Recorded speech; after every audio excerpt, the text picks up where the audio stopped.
অনুরাগের ছোঁয়া আগামী পর্বে দেখতে পাব কুন্তলা আদিত্যের বাবা অংশুমানের সঙ্গে সুদীপাকে শেষ করার বিষয় নিয়ে কথা বলার সময় আড়াল থেকে সবটা শুনে ফেলে আদিত্য। এই এপিসোডটি পেতে লাইক দিয়ে সম্পূর্ণ ভিডিও দেখতে থাকুন। আদিত্য বাড়িতে ফিরে এসে সুদীপাকে আশ্রমে যাওয়া থেকে আটকালে তখনই কুন্তলা ঘাবড়ে গিয়ে মনে মনে বলতে থাকে, এখন যদি আমি কোনো কথা বলতে যাই তাহলে তো আমি ধরা পড়ে যাব। তখনই আদিত্যের পক্ষ নিয়ে কথা বলে আর বলে ওঠে, আমি জানতাম আদিত্য আসবে সুদীপাকে নিয়ে যাওয়ার জন্য। এই বলে নিজে চৌধুরীর বাড়ি থেকে বেরিয়ে যায়। এরপর দেখা যায় আদিত্য নিজে সুদীপাকে কলেজে ভর্তি করানোর জন্য মেডিকেল কলেজে নিয়ে যায়। অন্যদিকে আদিত্যের বাবা ঘরের মধ্যে একা একাই বলতে থাকে, এটা কি করল গুরুমা? গুরুমা যে আমাকে বলল এই সুদীপা মেয়েটাকে বাড়ি থেকে তাড়াবে, একে না নিয়ে কেন চলে গেল? আমাকে গুরুমার সঙ্গে দেখা করতে হবে। আজ রাতে গুরুমাকে আমাদের বাগানের পেছন দিকটাতে আসতে বলবো।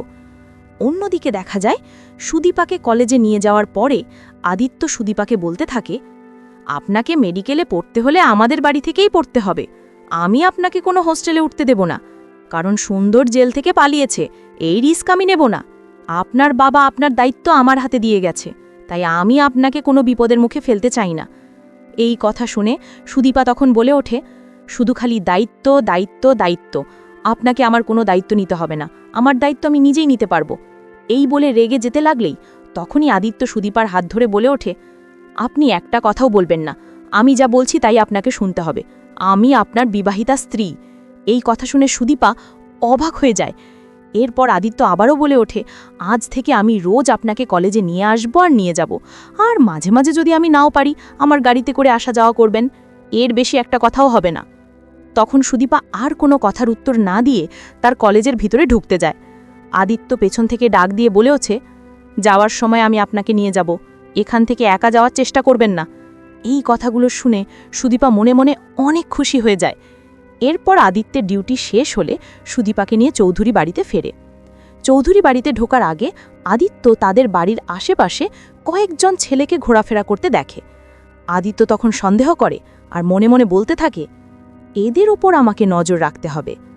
রাতে ঘুমানোর সময় সুদীপা ঘুমিয়ে পড়লে আদিত্য মনে মনে বলতে থাকে, আমাকে এক্ষুনি বাড়ির চারিপাশটা খুঁজে দেখতে হবে, সুন্দরের লোকেরা কি এই বাড়ির উপর নজর রাখছে কিনা। আমি আমার পরিবারকে কোনো বিপদে ফেলতে দেব না। সঙ্গে সঙ্গেই আদিত্য রুম থেকে বেরিয়ে বাড়ির চারিপাশ খুঁজে দেখতে থাকে। এদিকে আদিত্যের বাবা অংশুমানের কথা মতো কুন্তলা চৌধুরী বাড়ির পেছনের বাগানে অংশুমানের সঙ্গে দেখা করে। সেখানে আদিত্যের বাবা বলে ওঠে, মা, আপনি এটা কি করলেন? আপনার না সুদীপাকে নিয়ে যাওয়ার কথা ছিল, আর তাকে শেষ করে দেওয়ার কথা ছিল, আপনি তাকে না নিয়ে চলে গেলেন। তখন কুন্তলা বলে ওঠে, তখন যদি আমি আদিত্যের হয়ে কথা না বলতাম, আদিত্য আমার ওপর সন্দেহ করত, আর এতে করে সুদীপাকে আপনি কোনোভাবেই বাড়ি থেকে বের করতে পারতেন না।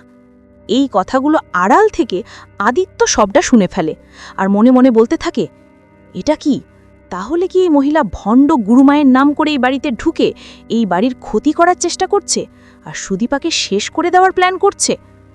আদিত্য মনে মনে বলে ওঠে, এই মহিলার বিষয়ে সকল ইনফরমেশন আমাকে খুঁজে বের করতে হবে। তো বন্ধুরা, এই ছিল আজকের পর্বের গল্প। গল্পটি ভালো লেগে থাকলে লাইক দিও, কমেন্টে তোমাদের মতামত জানাও, আর আমাদের পেজ ও চ্যানেলটি ফলো ও সাবস্ক্রাইব করতে ভুলো না। দেখা হবে আগামীকালকে নতুন পর্বে। ততক্ষণ পর্যন্ত ভালো থেকো, টাটা।